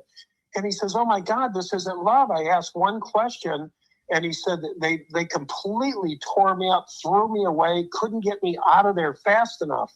So I think you're right, Rick. The paranoia, even in the congregation, aside from governing body, you remember how they had that, watch the congregation, watch the people in the car, watch what if they're on Facebook or this or that. So this guy was telling me that his best friend turned on him permanently. And it was kind of like, you and your wife both get your ass out of here. You agree, Rick? I mean, this is what's going on. I gotcha. I agree with you 100%, Dan. And, I thought of you even as I was putting this together that, you talked about deconstructing there a few weeks back and how the organization is in a collapse. And it got me thinking for this program tonight that, I'm not trying to convince and tell people that this is the only thing that's going on as the Watchtower is collapsing. So some disagree with it, as I said at the outset of our little discussion tonight. But I know you're in the camp of it's collapsing. You're seeing it. You and Angela get around, you drive around, you witness things, you get relatives, and you're seeing different things that are showing the Watchtower is in a free fall. No doubt about it. Yeah, there's no structure either. I think Dan's right. After 2020, everything changed. Everything changed. And there's no infrastructure left. There's no, like you said, Rick, you just pencil in your door to door. There's no, like when we were there was real accountability. You were like, hey, should we count this 15 minutes we took when we took a break? And a lot of stuff's happening, but I think it's deteriorating. People just can't stand behind carts. I see even people, Rick, that, used to witness and they don't witness anymore. They just stand behind the carts out in the park and they just stare off. And I know they're thinking, we talked to a couple of people, we were on a path, and two of the older people, I don't know if they were third generation or fifth, looked like they were 70. They didn't say one word. They just sat there quiet as a mouse. They weren't interested in talking or participating. So I think it's on a lot of levels, it's dead. I mean, I think people now, the people that are going out of habit. It is fear-based. It definitely is 100% fear-based is the only reason we were in, but I think the fear is wearing off. The angry God Jehovah's is just fading. They don't know when the end's going to come now. There's no more prophecies. You know what I mean, Rick? Oh, yes, I do. Yes. Well, thank you, Dan. Thank you very much. Yeah, you're welcome. You're welcome, guys. Stefan, did you want to say something? Yeah, I just wanted to continue with the analogy of viewing Watchtower as a business, because we're talking about the various stages of collapse of a business. And my question is simple. What is the product that Watchtower is making today? Because it was easy to look back in the days and say, Watchtower product was literally their publications. And then they had this army of people sending those publications out. You didn't have to pay for that.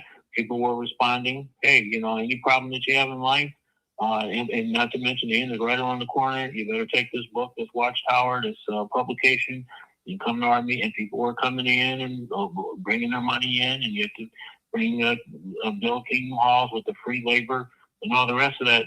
But now that all of that is kind of a thing of the past, what is their product?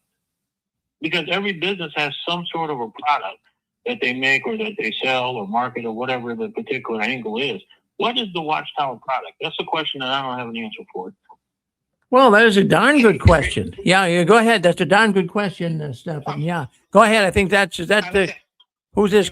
Gilbert, go ahead. Yeah, go ahead. Rick, I'm sorry to chime in again, but I'll answer that question. It's real simple. Listen, it goes back to what I was saying before. When you look at the governing body members, I've told you this before, they're girly men. They do not have testosterone. You need a man who goes up there and says, listen, my name is Gilbert Gonzalez. I preached in the jungles of Bolivia. I was in the Amazon. I was in Ukraine. And hiding the Jehovah's Witnesses from being drafted. This is the kind of man that you need to be a leader. And then to go back with what are you selling? Why is the stupidest thing Watchtower did was get rid of the Wake and the Watchtower magazines via subscriptions. Everybody in America and everybody in the world wants to know the skinny on the data centers. So I would have millions of Jehovah's Witnesses selling magazines talking about data centers, robots, artificial intelligence, written by the most professional, smartest people in the industry. And I would be making so much money that nobody would remember 1914. I wouldn't even talk about 1975 because a true leader leads and everyone's going to just forget about all of that other stuff. What I'm trying to say is that Watchtower is doomed because they have no leaders. And in order for you to have a leader, you have to have a man. You have to have testosterone and a set of testes that make testosterone, which some people call them balls. They don't have that. They wear makeup when they're doing videos. And because they don't think like men and they're not leading the charge, they're not like George Washington or Theodore Roosevelt, who are on top of a horse and saying, let's go, I'm the first one into battle. Because Watchtower doesn't have that, they have written themselves into the destiny of destruction. But if Watchtower would find a charismatic, good-looking leader like myself, Gigi for GB, it would be a totally different religion. Don't you understand? It really does boil down to leadership. Because men want to follow. And Pixie's right about the Kingdom Halls. You turn the Kingdom Halls into centers of fun. And you bring back the 1990s, right? And this is how you know what I'm telling you, Rick, is true. When Watchtower flourished, they had a man by the name of Russell, Rutherford, and Knorr. And they all had one thing in common. They were presidents. They were in charge. And because you do not have men in charge, you do not have a leader at the helm where Truman says, the buck stops here. That's why they fall. Why did Sears fall? Because they sold Amway, they sold Discover, they sold Kenmore, they sold Craftsman.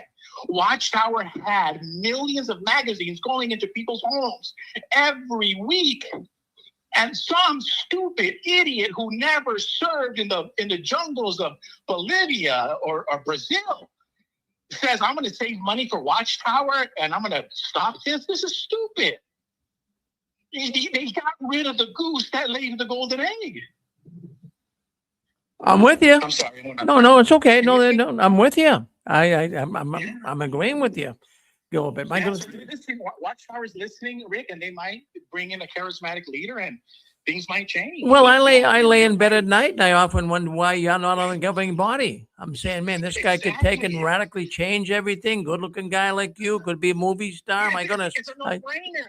Yeah, Hey, Rick, can I come in? of course. This is John Terry out of New Orleans. Can you hear me? Yes, I can, John. Yes. Yeah, I just wanted to add a comment about the stages of the collapsing that you're talking about. Sure. Remember the day when in the 80s, in 90s, we were living in the last days. Don't go to college. Don't plan for any kind of life in this world because it's right around the corner. That beautiful paradise garden, that we're going to be living in is right there around the corner. It's not far away. The people that were born in 1914, they're dying off. There's only a few of them left. Well, now that 1914 has not come to pass, they're thinking about, well, wait a minute, we're supposed to be in the Paradise Garden by now. And so not only that, but the Watchtower magazine that had the article about, the Armageddon may not come in your lifetime. So if you think about it, what's one of the main reasons why Jehovah's Witnesses go to the Kingdom Hall? To keep their eyes on the prize, that Paradise Garden, to live in that wonderful, perfect world where you see your relatives, you become young again, there's no problems, there's no sickness. And so the witnesses are starting to see that, Armageddon might not be coming in my time. So they losing the eye on the prize, and they starting to feel like, why am I coming into meetings? There's no more prize. 1914 didn't happen. Now they're telling us that it may not even come in our lifetime. So wouldn't you agree that that's playing a big part on the stages of collapse? Oh, of course it's a big degree. Of course it is, John. Yes. My goodness. Good. Yeah. Good observation. Thank you. Yes. Who's this, Zachary? Rick, Yeah. yes, this is Zachary. I have to agree with that strongly. Another reason why the witnesses are kind of falling is because the doctrine no longer fits. It used to be Matthew 24:14. This good news of the kingdom will be preached in all the inhabited earth as a witness to all the nations, and then the end will come. That was the kind of thing. This generation will by no means pass away until all these things have occurred. That was strong witness doctrine. It got people standing up on their toes. We were at the end. The flood is coming type of end, And so you're out there trying to warn people and bring them in so their lives can be saved. And look at what happened in the years leading up to 1975. Now, I think that the book that announced, highlighted 1975 was that Life Everlasting and the Freedom of the Sons of God book. It came out sometime around 1966. And in that period leading up to 75, there were so many people becoming witnesses so that at some point they had to have 6 month Bible study programs. And lists were being made up. And if a person didn't progress in their Bible study, then you'd have to move to the next person on the list because the end was imminent. But now, and I acknowledge when they say it may not come in your lifetime, that was an article for older people. But they had never done that before, said it may not come in your lifetime. So the doctrine no longer can stand. The current governing body are not the same ones who were there before. These are now all newer governing body members. And it has to be difficult to try to say those same things that had been said before when you find yourself now 112 years after 1914. See, so that's a major problem that the witnesses have. Just the basic doctrine that pushed people before, that doctrine has kind of fallen apart. Well, I'm glad you say that, Zach. Thank you, Zach. Zach, I really appreciate your comments, man. I wish that you can give, I wish you would call more. And I really love your intelligent comments. And I miss whenever you don't call. Thank you. Well, no, we all would miss Zach, and even your comments, Sean. Really, your comments are so good too. All of the people, in fact, I'm not just kidding when I tell you, but we have people really that say, man, they listen to the 6 screens, and they'd say, as I said earlier, a lot of really great thinkers, and they say, you have an intelligent audience, Rick. These people really are telling it like it is. Thank you. No, I always appreciate you guys calling in. And let me tell you something. I can sit here and bloviate all night long. But when you guys call in, I tell you this all the time, it makes all the difference in the world. There are people that are really listening in tonight intently. There are people listening in that are being shunned big time.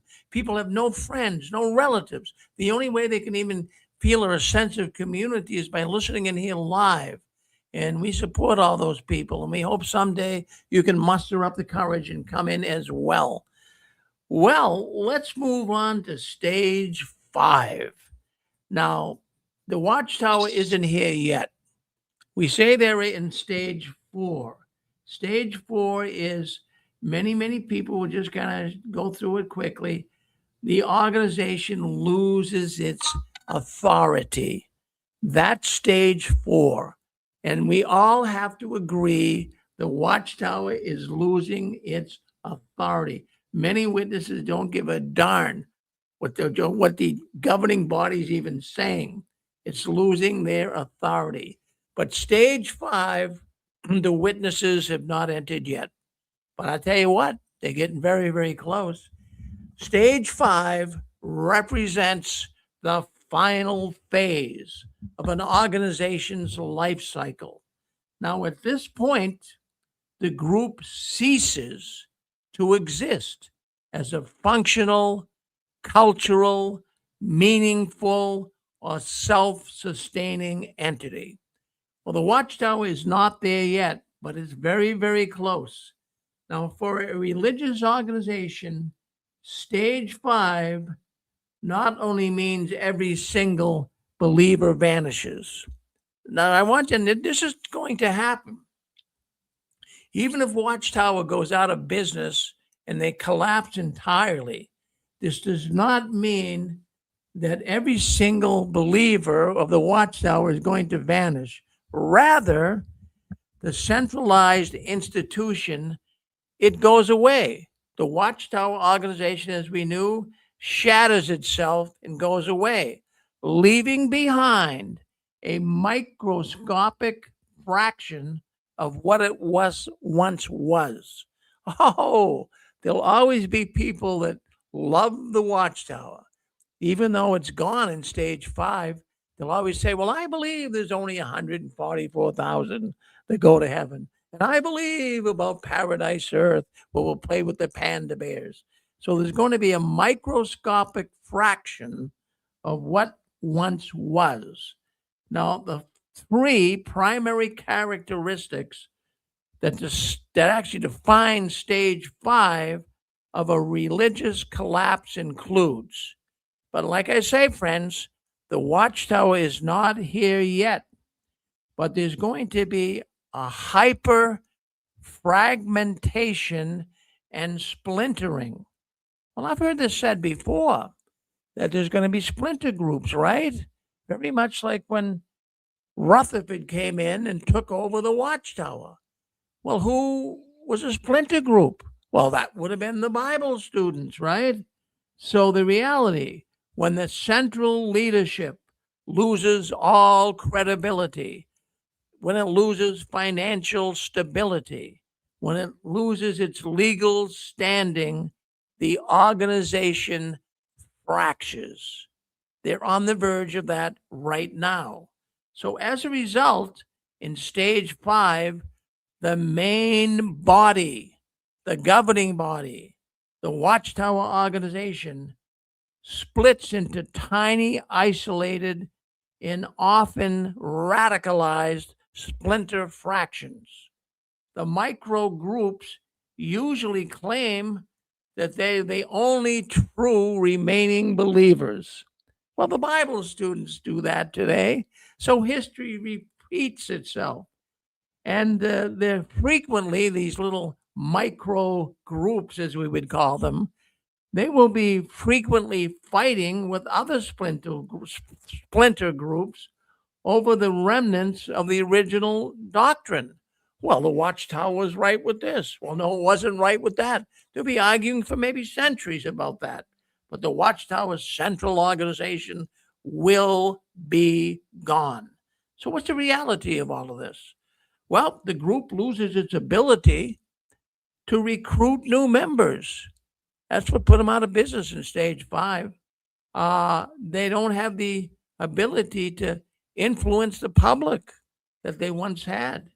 The general public no longer views the religion as a mainstream faith. They now view the Watchtower as a dangerous threat or an entity that's very evil. And isn't that where the Watchtower is almost at today? Can you see them almost going into stage 5? Look at all these nations that are pointing a finger at the Jehovah's Witnesses. Look at them all. We count 14 of them. They're saying something wrong with this religion. This religion's nutty. Now, instead of being viewed as a bizarre historical abnormally, the Watchtower will just be, in some cases, a footnote in some sociological text. Now, the door-to-door work, the public literature carts, and the major conventions that were once held by the Watchtower, they will be completely disappearing in stage 5. Has this ever happened before in American religion? Have we seen the collapse, the 5 stages of collapse in religions just disappearing here in the United States of America? I have to tell you yes. I have to say yes. How about the Shakers? Oh, the Shakers. Well, they were a united society of believers, once thriving, highly structured 19th century American religious movement with thousands of members across numerous communal villages all across America. And due to the strict theological rules, they no longer exist, the Shakers. Well, they were a cult too. They're gone. There's only a couple of Shakers left. Absolutely. There's only a They few. have less than 10 members. Here you go, Pixie. Yeah, And no. if they like celibacy and homemade pie, they do have electricity. They would welcome you. But the Shakers had so much money because whenever a person would join back in the other century, they had to give their money to the Shakers. So they would like to have new members because those farms, there's 2 farms that are still going, but they got like 3 members each, and they're sort of like museums. But they would actually give you a suit of clothes. You can make pie. You have electricity. You can read Ann Lee's books. They have plumbing, but it's celibacy and it's their little world and doing the dance. What's their average age? Their average age, they have some really old members, but I'm sure if you wanted to be a celibate young member, they would love to have you. Well, I'll tell you, Pixie, you got me laughing because I'll tell you what, Susan and I, and also Anne Marie, who also comes on this program, a few years back, the last remaining Shaker village in the United States is up in the state of New Hampshire, Canterbury, Yeah. Canterbury, New Hampshire. So we went up there. It is like a museum, like you say, Pixie. You walk around, they tell you about the Shakers and what they did and all of this. But there's only a handful, like you say, 10 of them left. There was 2 older women up in New Hampshire. They were kind of running that commune, so to speak. And beautiful place, beautiful area in New Hampshire. but they're gone. They're gone, just like the Watchtower is going to go as well. They had congregants come in so that they could stay. Like people from the community would come in on a Sunday, so they had somebody to preach to or with. Their services are a little different, but they had somebody to do the dance and somebody to talk to. And again, I think with a lot of people that may not have a home, I could see Bethel boys, going and being shakers. And again, the food is good. They have no restriction on their culinary. Well, They do have electric lights. well, they also, what they were famous for, we went through the little museum up there in New Hampshire, is the Shakers. Their furniture, even to this day, it's the best of the best. Exquisite. Yeah, just like the Amish people. Yeah, furniture. they made beautiful. In fact, The itself. furniture is in museums. Yeah, it's a museum as well made. They make a lemon pie. They make furniture, and they have beautiful clothing.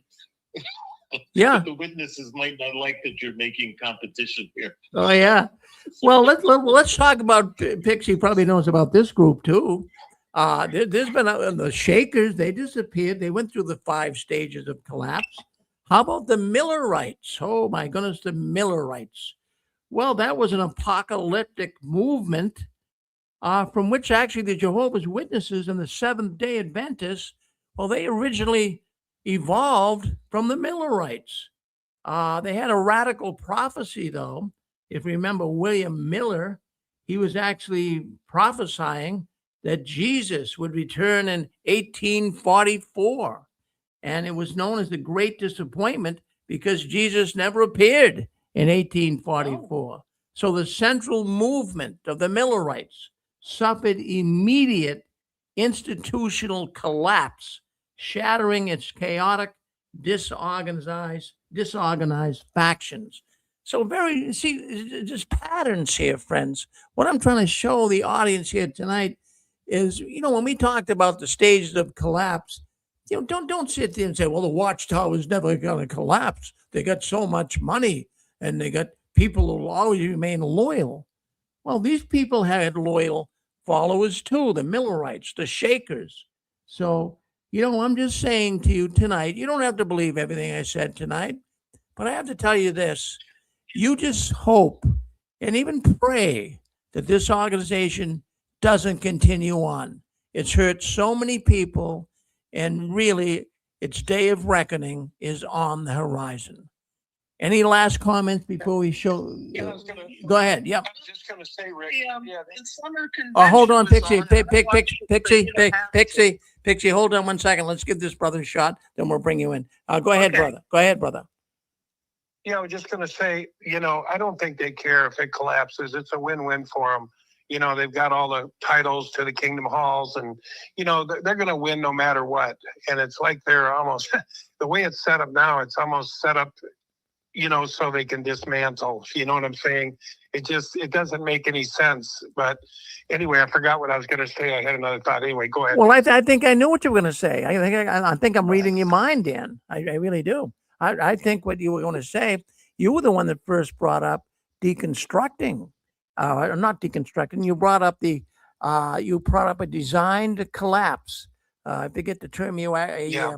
what did you call it? I forget what you called it, but in other words, a collapse is deliberately taking place. The Watchtower is trying to collapse itself. Then they can sell off all the Kingdom Halls and Rick? collect the money. Oh, Rick. Dan, I think that's what you're probably thinking. I don't know. I think so. Go ahead. We get another brother on here. Go ahead, brother. Hi, Rick. This is Peter Vasquez. We spoke about a year ago. There was just to change the subject, and I apologize that I'm going to talk about something else. But there's a movie that I saw in Tubi. It's called The Children's Act. I don't know if you've ever seen it.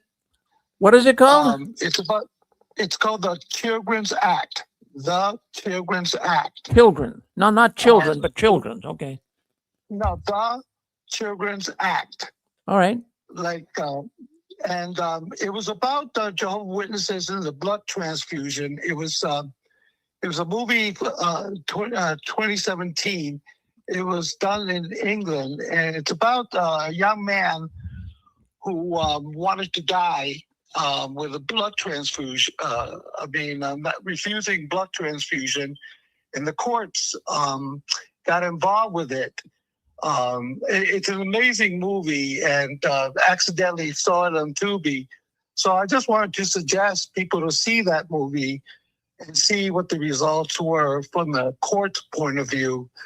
And the young man decided to become independent and make his own decision and stepped away from Jehovah's Witnesses.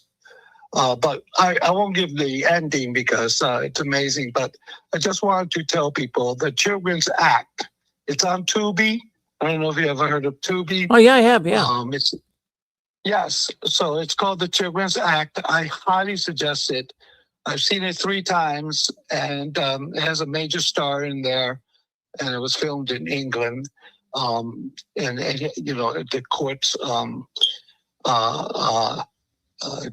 gave it such an outstanding ending. So I'll just leave it at that. But it's good talking to you because I haven't talked to you in a year. Well, thank you. Thank you for chiming back in with us. Really appreciate it. Thank you, brother. Well, no, thank you, guys. Thank you for all you've done, Rick. You always do a wonderful job, and I really appreciate listening to you. Well, you're a good man. Thank you very much for coming in tonight. Thank you. Well, thank you. I really like Brother Vasquez's phrase. He chose to become independent when the person in the film saved their own life. Yeah, well, that's. Did you see the movie, Pixie? Yeah, it's a British film. Yeah, and it's a good film. I watched the summer convention. I zoomed through it so you all don't have to. And it's got the first day has a Jesus segment where they show some of the new Jesus film and they talk about the mercy and compassion of Jesus. That's wonderful. I've never heard that in a Kingdom Hall or convention setting quite to that amount. So that's great. But then the next segment, they have the Last Judgment all messed up again. And again, they have the blood doctrine. So I'm not going back. So would it be safe to say in that segment there and about Jesus that there is a change in direction? They're putting some attention on Jesus? Yes, it was about their Jesus movie, which is in different parts. And this was Jesus with compassion and mercy. And they really stressed those words and those qualities. And, that's a good thing. Everyone needs to know that that's key to reading the Bible and understanding Christianity. But I don't know that that's going to save them, because when we look at the Savior and we look at the Jesus story, there's so many other flavors out there that kind of do it better. So I kind of see it as, they've changed my cold cream and I don't like it as well as the cold cream they were selling me that they've made for 100 years. Well, I'll tell you, Pixie, in fact, I know you come forth here many times with books and movies and you keep up on a lot of this stuff. And thank you for at least throwing your thoughts in here tonight. I appreciate it. Thank you, Pixie. Hey, Rick. Yes, Sam. I remembered what I was going to say. It's almost like, too, along with the witnesses, it's like the day of the mega churches is gone. I mean, where's the Billy Graham massive crusades over in Africa? Where did all that go? I even saw a video online the other day saying that it's the end of the mega churches because a lot of people are going to church online. Even your spiritual people like Ramana Maharshi, people over in India, people aren't going to visit them anymore. They can see, they don't have all that attention. Even a lot of the spiritual communities collapsed. Even big mega churches, I knew several mega churches that were down to nothing after COVID. And when a lot of the prosperity stuff ended in 2008, when that big crash hit, a lot of people fled those churches. But I think the days of the big mega churches, I got to tell you, when we moved to Boise, nobody even knew who Billy Graham was. Billy Graham died and Angela had a conversion or something with that. I don't know what happened, but anyway, we moved here, and in Denver, everywhere you went, they had stacks of CDs, DVD. I don't know what the hell they are, but they had tons everywhere you went, to Costco, Walmart. There was all this. This is the so many years of Billy Graham, and we came here to Idaho. Not one person knew we went. Not one music store. Not one Barnes and Noble knew who Billy Graham was. Wait a minute. Who's Billy Graham? Wow. You're saying there's a place on earth in the United States where people don't know Billy Graham. That's right, Dak. Even I know Billy crazy. Graham. Yeah, I know, me too. Angela went to one of his big conventions and saw him and everything, and had a big, I guess, born again moment. But anyway, long story short, I'm telling you, we went around because we wanted that anniversary tape. We wanted that tape of his. He did a final rendition, and it was a beautiful thing for his funeral, but nobody knew him. Nobody here. I'm telling you, we went everywhere to try to find it. And we're like, are you kidding me? It was like being in a whole other world. But anyway, I just want to say, I that's think what they I had want a to say. It hidden seems like camera. the end of the mega churches. It seems like those big people are just too educated, too smart. Everybody's thinking now, Anyway, that's it, guys. Hey, Dan. I think as far as that's concerned, I think there's a lot of new age stuff, and people are looking in other areas for spirituality. Yes, and a lot of the big New Agers place that I went was like Science of Mind, Unity, and them. A lot of them are really hurting. They never recovered after 2000. There's still, when they go online, there's like 3 people, like Unity Boulder. I mean, that used to be huge. Mile High, Church Religious Science, basically was empty. The guy playing the piano had to do the practitioner work. They had thousands of practitioners that did prayer treatments for people, and it was completely depleted. And I called, I said, Ken Robinshot, I said, what are you doing? What are you doing practitioner work? And he's like, there's nobody here. And still there's a third full. So I don't know, Zachary, I know, but I think you're right. People are exploring, but And a lot of the new age and new thought stuff doesn't require you go to a church. It does allow for individuality. Right. Exactly. A lot of the new age stuff, the medical establishment, the real university hospitals have looked into things like meditation or herbal or fungus, mushrooms. Was on 60 Minutes to help for PTSD. Some of those experimental thinkings have gone into the mainstream medicine if they worked. And a lot of the grooviness of the new age is just kind of Ren Fair now. Well, anyways, I want to thank everyone for coming in tonight. I just wanted to let people know there'll be no 6 Screen Sunday tomorrow. That will be next Sunday, where we get into the theological discussion. I'm sorry, did you want to say something? All right. Anyways, I want to let people know that when this program, JW World News, is over shortly, we leave the phone lines on. So if there's anybody out there that wants to speak up without things being recorded, it's not live on YouTube or Facebook.